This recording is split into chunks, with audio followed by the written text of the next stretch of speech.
TikTok করার জন্য আপনি আপনার স্বামীকে ডিভোর্স দিতেছেন? অবশ্যই। এই 10 লক্ষ টাকা আপনি কোথায় পেয়েছেন? কোথায় পাইছেন আপনি?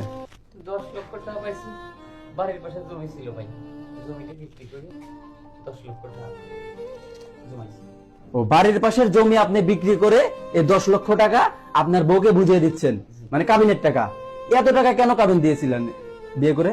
ভাই বিয়ে করা খুব একটা জানি না, আমি বুঝিনি। আমি তো বুঝি যে সংসার করব, বউ ঘরে থাকবি, আমরা সুখে সংসার করব, তখন আমার যেভাবে সাইড দেওয়া লাগবে সেটা তো আমি জানি।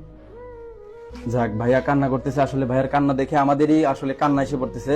আচ্ছা আপু, এই যে ভাইয়া এরকম ভাবে কাঁদতেছে, আপনার কি একটুও মায়া লাগতেছে না? ইস, মায়া মায়া করা যায় যাকে ভালোবাসা যায় তাকে। বাপ ভালো তার বেটা ভালো, মা ভালো তার জি, গাই ভালো তার বাছুর ভালো, দুধ ভালো তার ঘি।